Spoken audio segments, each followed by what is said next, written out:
Fala moçada, tudo bem? Professor Samuel, professor de Física aqui do cursinho Ângulo Colégio Aliança.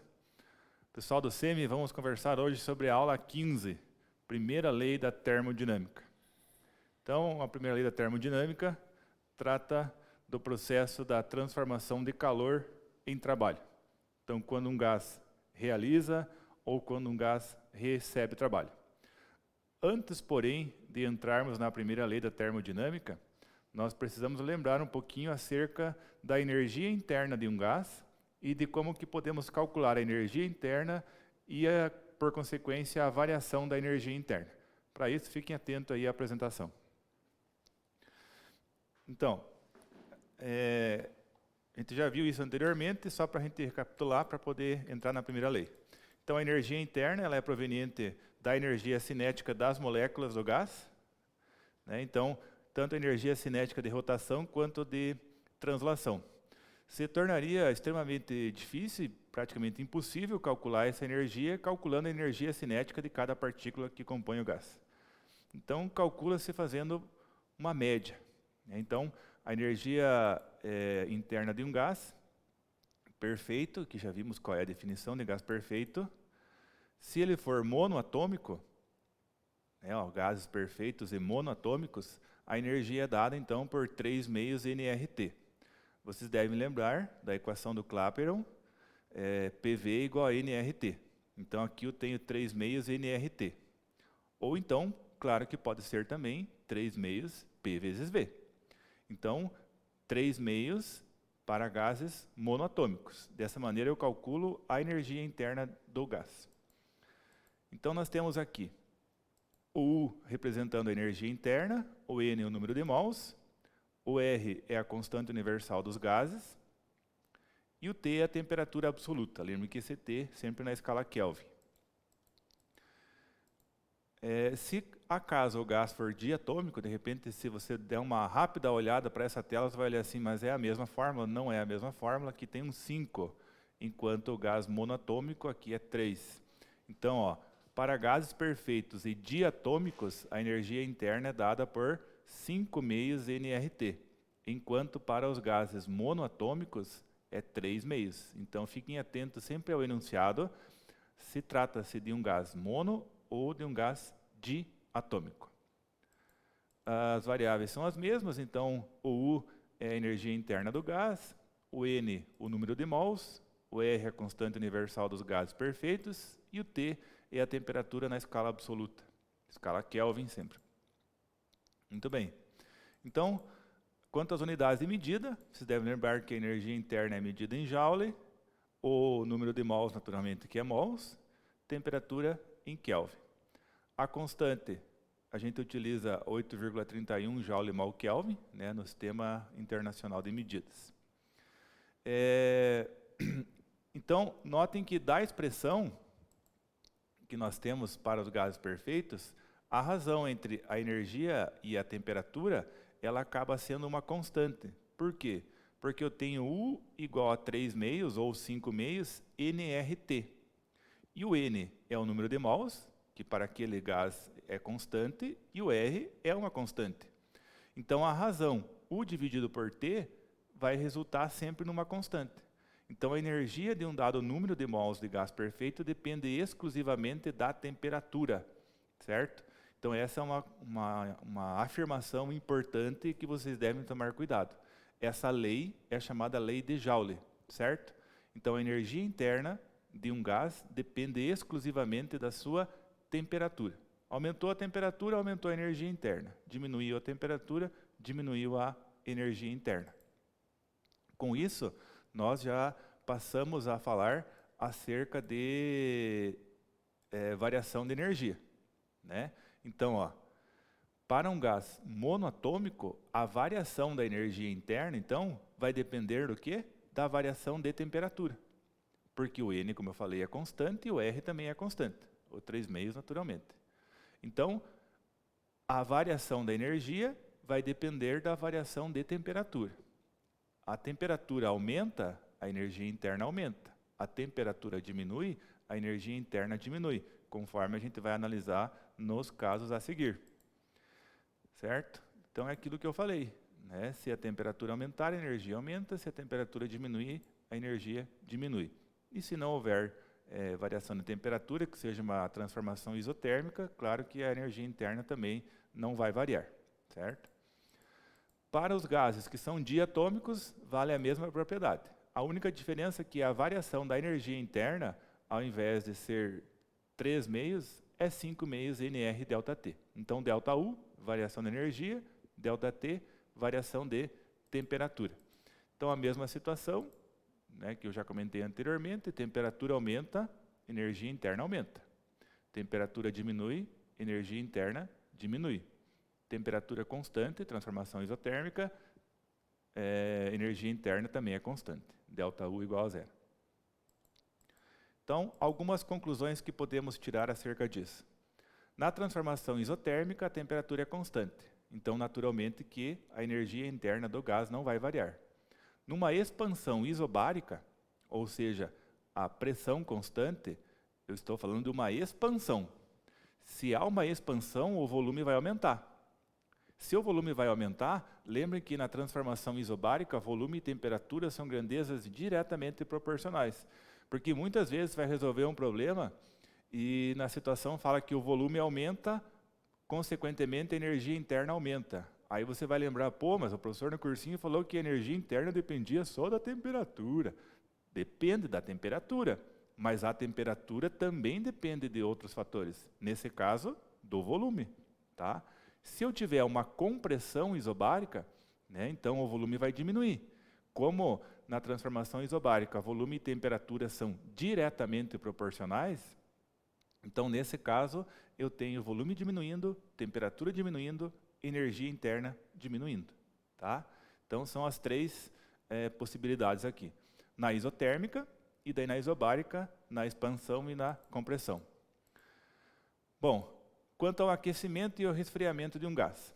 Basicamente, existem duas formas de aquecermos ou resfriarmos um gás. O aquecimento pode ser por um processo térmico ou mecânico. No processo térmico, naturalmente, que iremos fornecer calor para esse gás. E no processo mecânico, vamos realizar um trabalho sobre o gás, né? Então, seria o processo mecânico. A gente vai analisar cada caso desse. Para o resfriamento, também os mesmos dois processos. Só que o inverso. Se para aquecer eu forneço calor, para esfriar, eu retiro o calor. Vou colocar o gás na presença de uma fonte fria. E para aquecer, eu forneço trabalho para o gás, aqui é o processo inverso, certo? Eu tenho um trabalho motor.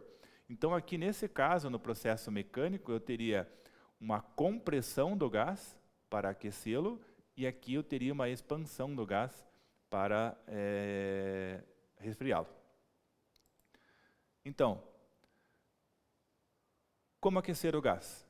Fornecendo energia. Há duas formas de energia que o gás pode receber, térmica e mecânica. Então, a energia térmica, no caso, estamos falando de calor. Então, o processo térmico, eu vou fornecer calor para o gás, naturalmente que colocando ele em contato com um corpo mais quente. Vou fornecer calor para ele, colocando próximo de uma fonte quente. Quanto à energia mecânica, lembrem que eu tenho que então fazer variar o volume, né, para que eu tenha então a realização de trabalho. Então, nesse caso, eu vou ter que comprimir o gás, certo? Para que o ΔV, né, a variação de volume, ela seja negativa. Então, quando se comprime um gás, você está aquecendo o gás. Estamos falando de gases ideais. E o resfriamento é o processo inverso, né? Então, também das duas formas, através de energia térmica ou então de energia mecânica. Para a energia térmica, então, eu vou colocar ele em contato com um corpo ou num lugar que esteja a uma temperatura menor que o gás, né? Então, eu vou colocar ele em contato com uma fonte fria para resfriá-lo. No caso do processo mecânico, então eu vou aumentar o seu volume para que ele realize o trabalho. Para realizar trabalho, ele vai retirar energia interna, ou seja, ele vai perder energia, por isso que ele se resfria. No processo inverso, no aquecimento, quando o gás comprime, ele armazena energia, então ele vai aumentar a sua temperatura, aumentando a sua energia interna. Tá? Então são os dois processos de aquecimento e resfriamento. O processo térmico, fornecendo e retirando calor, e o processo mecânico, fornecendo e retirando energia mecânica.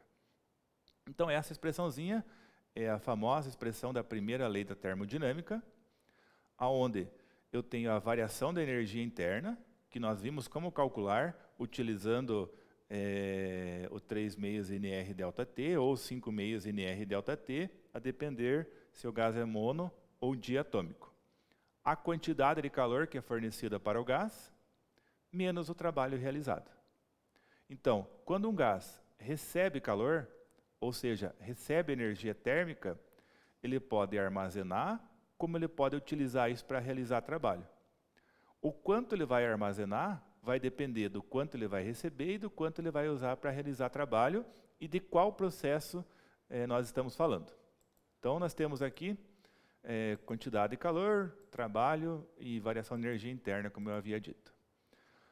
Analisando agora cada transformação dentro da primeira lei da termodinâmica. Então, o trabalho. Se o trabalho é positivo, ou seja, o gás realiza um trabalho, eu tenho uma expansão. Naturalmente que o volume do gás tem que aumentar para que o trabalho seja positivo. Quando ele realiza trabalho, ele está perdendo energia mecânica, porque ele está fornecendo energia para o meio, e essa energia vem da energia do gás. Quando eu tenho um trabalho negativo, eu tenho uma compressão. Vocês devem lembrar da expressão do trabalho, que o trabalho é igual a pressão multiplicado pela variação de volume. Então, se o volume aumenta, o trabalho é positivo. Se o volume diminui, o trabalho ele é negativo. Então, nesse caso, ele vai ganhar energia mecânica.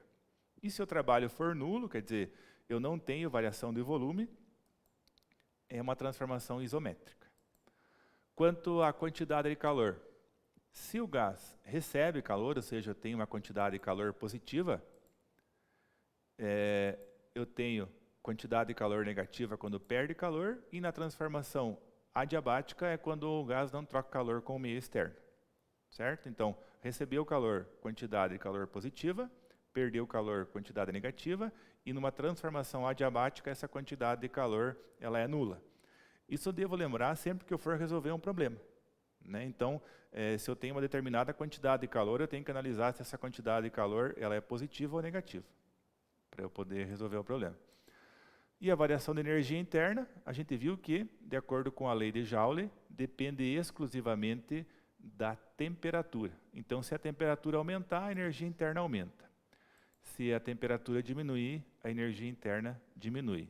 E se for uma transformação isotérmica, que a temperatura é constante, então a energia interna do gás ela não varia, certo?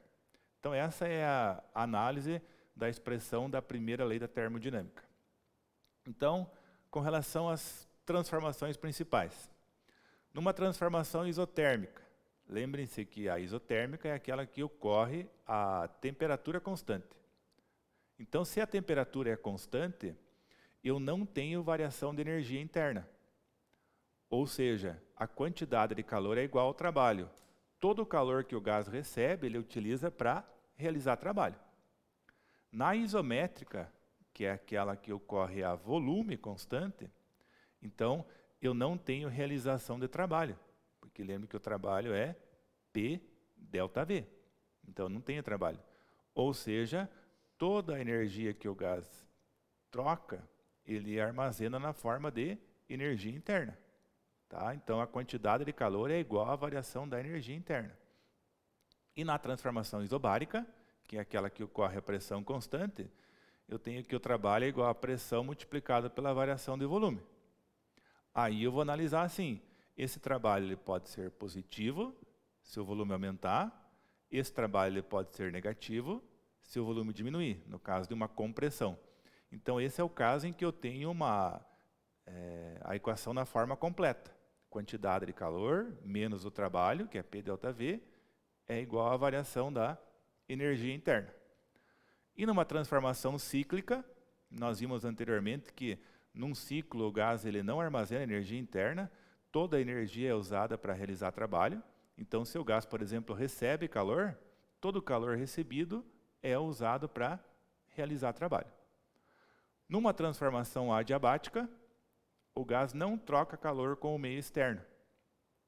Se ele não troca calor com o meio externo, quer dizer que ele não perde calor e nem recebe calor. Então, todo o trabalho que for eventualmente realizado pelo gás é proveniente da energia interna. Então, se o gás realizar trabalho, obrigatoriamente ele vai perder energia. A energia interna, então, vai diminuir. Ok? Então, vamos agora partir para duas situações, problemas, que vocês têm aí desta aula da primeira lei da termodinâmica na apostila. O exercício número 1 diz assim: em um recipiente contendo um líquido é imerso um cilindro contendo um gás ideal, confinado por um êmbolo móvel conforme as figuras adiante. Pessoal, então aqui só para a gente interpretar bem a figura, ó, eu tenho aqui essa porção aqui que é o gás, somente essa. E aqui eu tenho o êmbolo. O êmbolo, lembrem da seringa, por exemplo, aquela parte que você puxa na seringa, empurra, é o êmbolo, né? Então ele tem liberdade de movimento. À medida que a pressão do gás aumenta, esse êmbolo sobe. À medida que a pressão diminui, ele desce. Então o gás está aqui. Aqui ao redor do gás eu tenho líquido, tá? Então ele está confinado, imerso num líquido. E essa fonte térmica, ó, vai fornecer calor para o líquido. Por consequência do aumento da sua energia interna, olha o que aconteceu com o êmbolo. Ele subiu. Ele estava aqui, foi para lá em cima. Então, fez com que a pressão interna, as moléculas ficassem mais agitadas, aumentou o volume, né? Claro que pelo fato do êmbolo ser móvel, ele é um fator que regula a pressão. Então ele consegue manter a pressão interna constante.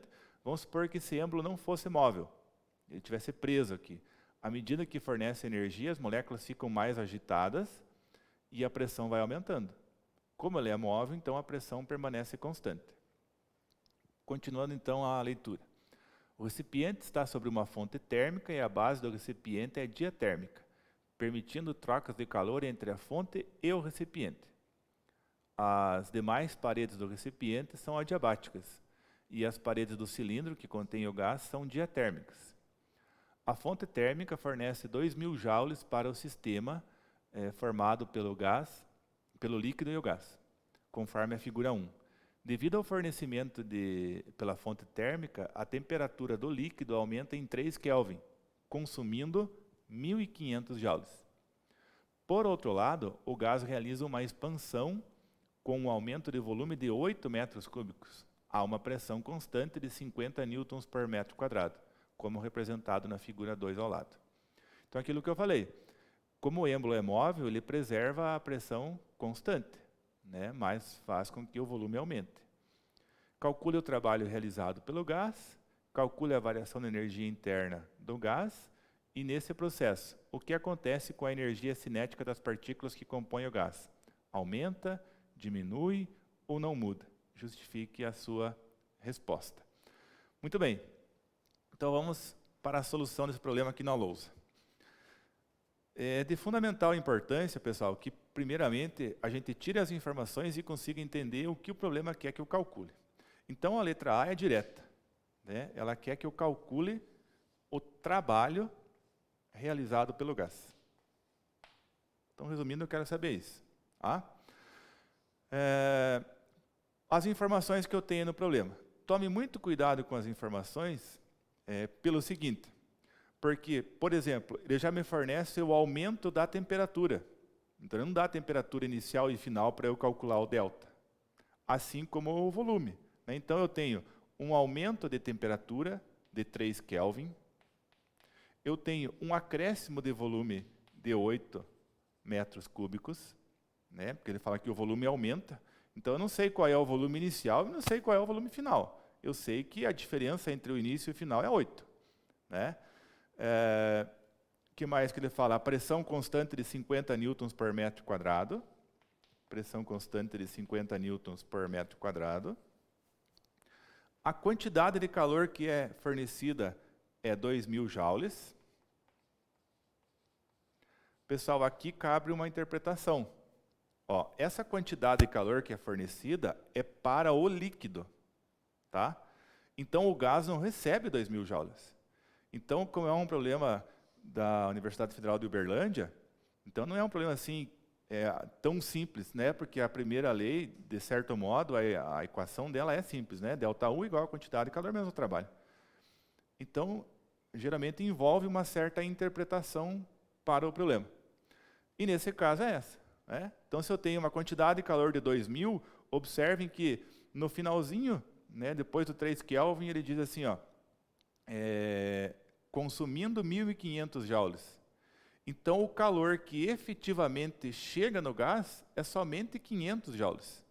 Então, esses 200 joules aqui vai para o líquido. Tá?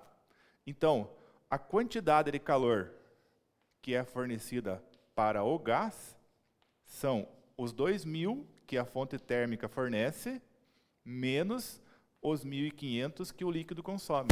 Então, a quantidade de calor que o gás recebe é 500 joules. Tá? Então, tomem cuidado com isso. Vou repetir. Fornece 2.000 joules para o líquido. Desses 2.000, o líquido consome 1.500 e aumenta a sua temperatura em 3 Kelvin e faz com que o gás, então, receba somente 500. Calcule o trabalho realizado pelo gás. Pessoal, trabalho P delta V. Pressão constante, 50 newtons por metro quadrado, já está em unidades do sistema internacional, então não há necessidade de transformar nada. Variação de volume, mesma coisa. Já está em metro cúbico, só colocar na formulazinha. Então, o meu trabalho é de 400 joules. Tá aí o bicho velho. Simples, tranquilo, tá? Para essa letra A não carece nenhuma interpretação assim, mas... A letra B, sim, ó, calcule a variação de energia interna do gás.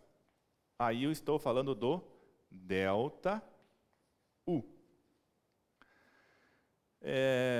Pessoal, o ΔU é a primeira lei da termodinâmica. Quantidade de calor menos o trabalho.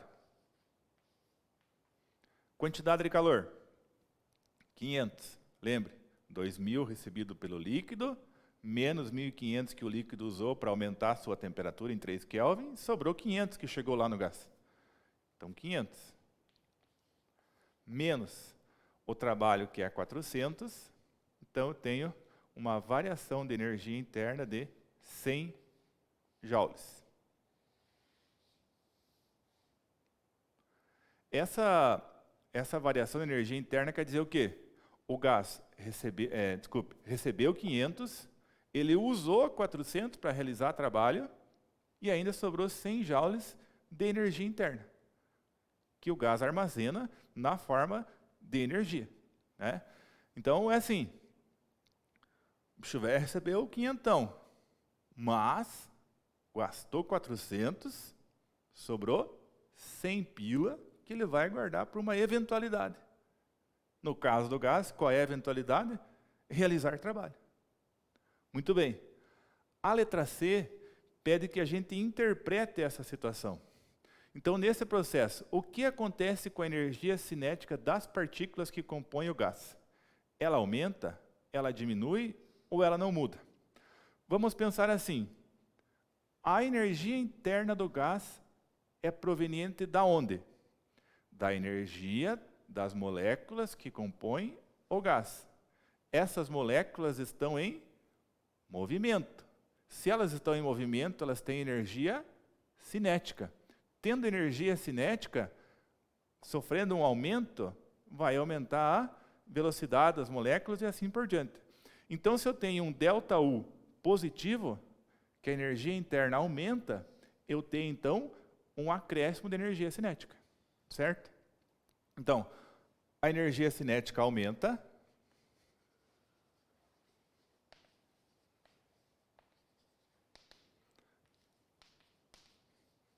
A energia cinética aumenta, pois ΔU é maior do que zero. Quando que a energia cinética diminui? Quando a energia interna diminui. Quando que a energia cinética é nula? Quando a energia interna não varia. Tá? Então, essa que é a letra C. Ok? Tome nota aí. Vamos apagar aqui para que a gente possa resolver, então, o exercício de número 2. A questão número 2, acompanhe lá, uma questão da Unesp adaptada. Certa quantidade de gás está contida num cilindro que tem um pistão de 1 kg e transfere para o gás uma quantidade de calor Q1 de 7 joules. E o pistão sobe até uma altura H. A seguir, o pistão é travado e o gás é resfriado até que a mesma temperatura inicial T0, retirando uma quantidade de calor Q2 de 5 joules. Desprezando o atrito do pistão com as paredes do cilindro e as perdas de calor, considerando que esse experimento tenha sido feito no vácuo, o valor de H é, adote G igual a 10 metros por segundo ao quadrado. Primeira coisa que a gente pensa quando vê um problema como esse, eu não vou conseguir fazer. O cara fala em gás e vem falar em aceleração da gravidade. Isso não é para mim. É sim. É sim, porque você está aqui e está estudando com a gente. Então você vai aprender a fazer. E é simples. Não se deixem amedrontar por enunciados. Muitas vezes o enunciado quer impor um certo medo ao aluno, para ver se ele tem coragem de continuar. Então tome cuidado. Esse é um problema extremamente simples, mas requer um pouquinho de interpretação e de estudo. Muito bem. Então vamos pensar nas duas situações, porque ele disse que o pistão foi travado. Então eu tenho lá, vou fazer um desenho aqui para ficar um pouquinho mais didático esse valor de H. Então o pistão estava aqui e ele subiu até aqui. Só para a gente entender. Então eu quero saber o quanto ele subiu. Muito bem, que informações eu tenho? Resumindo, eu quero calcular essa altura. A altura não tem nada a ver com gás. Tem sim. O pistão de 1 kg. 1 kg é o quê? A massa do pistão. Começa a retirar as informações que muitas vezes os dados que você vai retirando aqui vai esclarecendo algumas coisas aí na mente. Transfere-se ao gás. Transfere-se para o gás. O gás recebe. Então ele recebe essa quantidade de calor 1. Então essa quantidade de calor 1, ela é positiva. E o pistão sobe até a altura H, enfim. A seguir o gás é resfriado, retirando uma quantidade de calor de 5 joules. Vou até deixar indicado aqui, ó. Fornece, retira.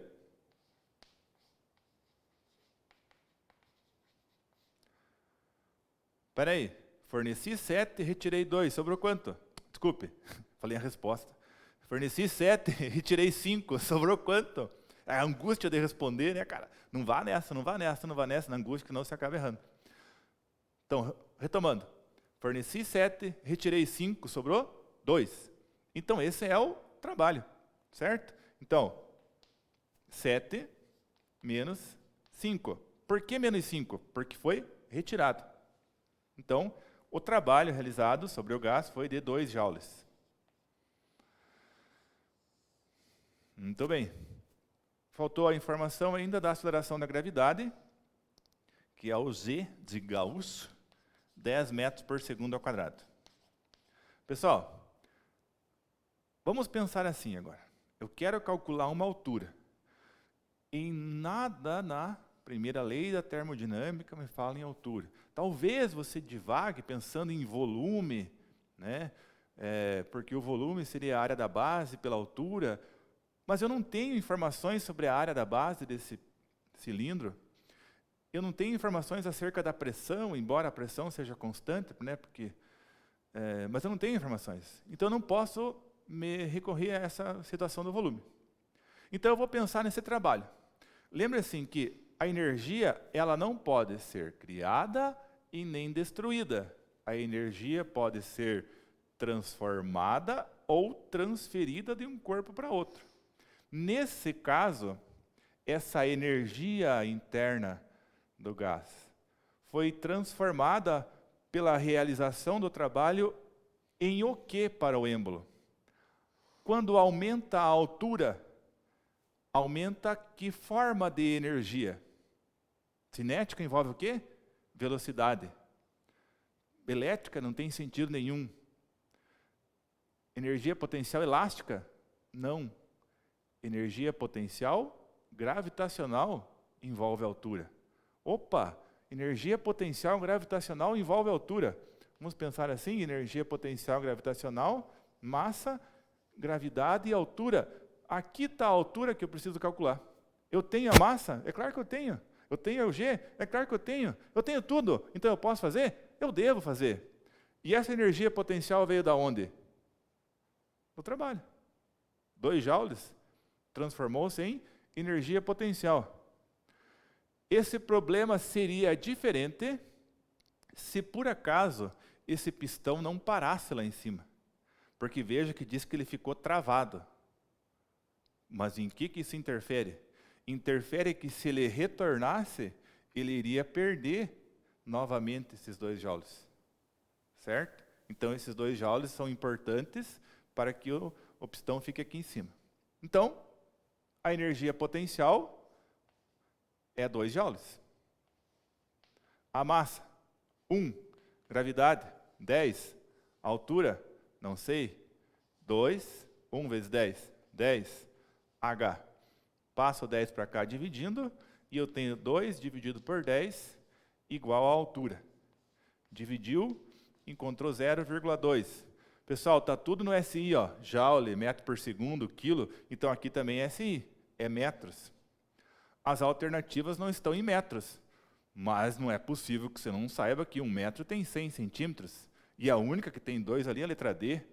Então, multiplicando 0,2 por 100, eu vou ter exatamente 20 centímetros de altura. Viu como é simples? É só pensar um pouquinho, só tem um pouquinho de força que você consegue fazer, tá? Mas tem que pensar assim, o que aconteceu com essa energia interna do gás? Para que ela foi usada? O pistão ficou lá em cima, que energia que eu tenho? Certo? E aí você consegue fazer. Beleza, meus queridos? Um abraço, fiquem com Deus e até o nosso próximo encontro.